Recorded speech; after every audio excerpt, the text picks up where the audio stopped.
Приветствую вас, коллеги, меня зовут Волков Дмитрий и я автор канала о дизайне. На моем канале было видео о новом видеохостинге и стриминговой платформе от МТС Noom. Там я прошелся дизайнерским катком по проблемам пользовательского опыта платформы. В том видео я сказал, что возможно мой разбор останется как часть истории видеосервиса Noom. К сожалению, история неплохого начинания оказалась недолгой. В этом видео попробуем поговорить о Noom. В декабре 2023 года компания МТС запустила видеохостинг Noom. Амбициозный проект, призванный стать российской альтернативой YouTube и TikTok. Несмотря на инвестиции в 6 миллиардов рублей, масштабную команду и технологическую базу, платформа закрылась спустя 1,5 года, 1 июня 2025 года. Разберемся, как создавался Noom, какие ошибки стоит учесть и почему даже большие ресурсы не гарантируют успех. Noom задумывался как ответ на ограничения зарубежных платформ, блокировку Instagram и Facebook, замедление YouTube и запрет загрузки новых видео в TikTok в России. Цели были глобальными – создать гибрид YouTube и TikTok с поддержкой горизонтальных и вертикальных видео, привлечь молодую аудиторию 18-24 лет через развлекательный контент, развить медиабизнес МТС, интегрируя сервис с онлайн-кинотеатром Kion и рекламными решениями EdTech. Однако уникальной фишки, отличающей Noom от конкурентов, так и не появилось. Эксперты отмечали, что платформа стала еще одним видеохостингом без прорывного формата. МТС вложила в Noom значительные средства – 6 миллиардов рублей, основной бюджет на разработку и маркетинг, 500 миллионов рублей в год затраты на поддержку инфраструктуры. Эти деньги можно было направить на улучшение существующих сервисов МТС, например, Kion, инвестиции в B2B направлении, где компания демонстрирует стабильный рост. Но выбор пал на амбициозный, хоть и рискованный проект. Дизайн платформы был ориентирован на молодежь. Минималистичный интерфейс, акцент на короткие видео и интерактивность. Однако пользователи жаловались на сложность навигации, неочевидное разделение контента на категории, ограниченные инструменты монтажа, отсутствие фильтров и эффектов, как у TikTok.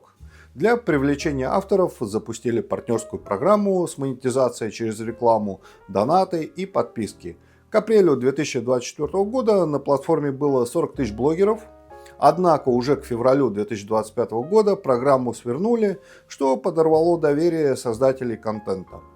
Интересный факт. На платформе оказалось много пиратского контента, включая новинки кино, что могло отпугнуть правообладателей. Рекламная стратегия включала продвижение через экосистему МТС, рассылки, баннеры в приложении, коллаборации с топовыми блогерами. Однако охват оказался недостаточным. Для сравнения, на старте в апреле 2024 года 5,2 миллиона пользователей в месяц, к февралю 2025 всего 901 тысяча пользователей в месяц, тогда как TikTok сохранил 68 миллионов пользователей в месяц. Главные проблемы – низкая вовлеченность. Пользователи уходили из-за дефицита уникального контента. Слабый маркетинг. Эксперты отмечают, что для успеха требовалось потратить от 1 миллиарда рублей в год. Пользователи жаловались, что даже рекламы о Noom не видели. Так почему же Noom закрыли? Первое. Стратегический поворот МТС. Компания сфокусировалась на проектах с быстрой окупаемостью, например, рекламных решениях для e-commerce. Второе. Технологический долг. Отсутствие прорывной функции, которая выделила бы Noom на фоне VK Video или Rutube. Экономическая неэффективность. Вложения не окупились даже на 10%. К февралю 2025 года команда Noom сократилась на 80%. Включая уход ключевых руководителей.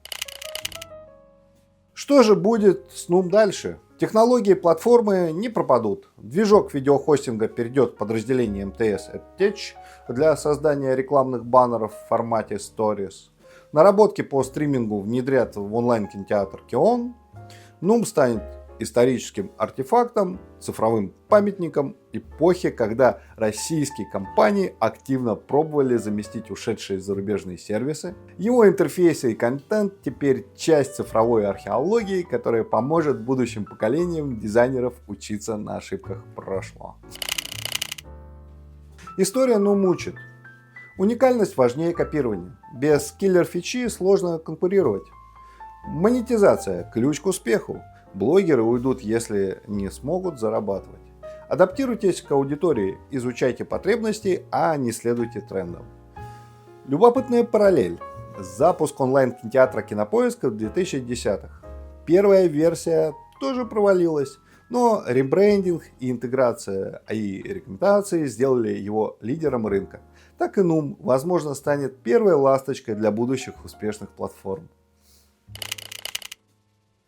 Даже закрытие Нум не повод для пессимизма. Технологии редко умирают навсегда. Они трансформируются, как Telegram после блокировок или VK после ухода Facebook.